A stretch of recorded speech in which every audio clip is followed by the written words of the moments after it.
Merhaba, di pirtûkên nû li pirtûxaneya min zêde bûn. Dixwazim vana nîşanî we bidim. Yek bi navê Şerên Sasûnê, nivîskar Osman Sebrî ji weşanxaneya lîsê hatiye çapkirin. A din jî bi navê Kirasê Heyînê, nivîskar Berkem Bere û ji weşanxaneya Nûbiharê hatiye çapkirin. Ev berhem min ji pirtûkfiroşa bi navê Arkadaş Kitabê ku li Arnavutkê, navçeya Stenbolê Arnavutkeyê ciyekê dereke pirtûkfiroş e û êdî Kurdî jî lê heye min ji wir peyda kir.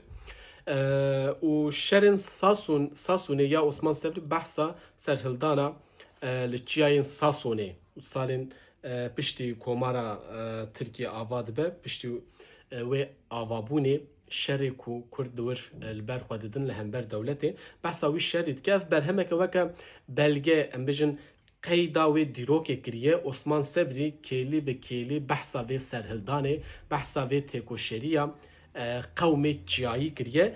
Yani berhemeke wek ji bo dîrokê, ji bo dîroka nêz em karin bêjin çavkanîye ku em ji vê berhemê feydeyekî bibînin. Mixabin ev pirtûxaneya min de tune bû.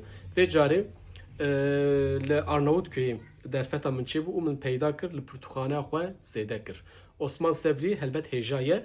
Berhema din jî ya navê Kirasê Heyînê ev berhema helbestan a mamoste Berkem Bere he ku ji bo 5 saliya wî ev 5 salin bê navber Berkem Bere bi Kurdî helbesta dinivîsine. Rastîşkî helbestkarekî me şaîrekî me navdar û hêja ye. Wekî din jî gelek helbestên wî hene lê taybet ev berhem ên din emîl gel me hene ev tune bû. Me ev jî peyda kir bi vî hayl pirtûxaneya xwe zêde kir.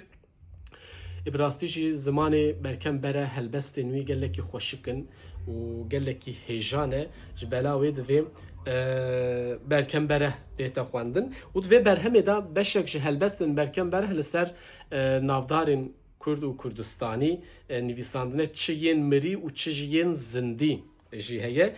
Li ser Osman Sebrî jî nivîsandiye wek tesadüf çêbû van her du berhemenan bi hev re min peyda kirin. Ji bo min bû tesadüfeke xweşik bi rastî. û li vir tiştekî balkêşî heye. Osman Sebrî yek ji wan kesê ku nifşên pêşîn ê bi Kurdî taybet derdora kovara hawarê yên modern nivîsandiye nifşê ewlîn e Osman Sebrî.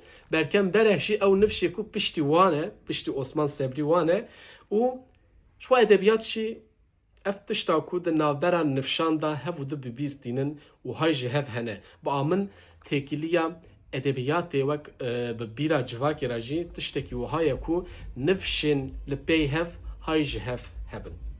Bi vî hawî pirtûkên Kurdî bikirin û bixwînin û helbet li pirtûxaneyên xwe zêde bikin û bi Kurdî bixwînin.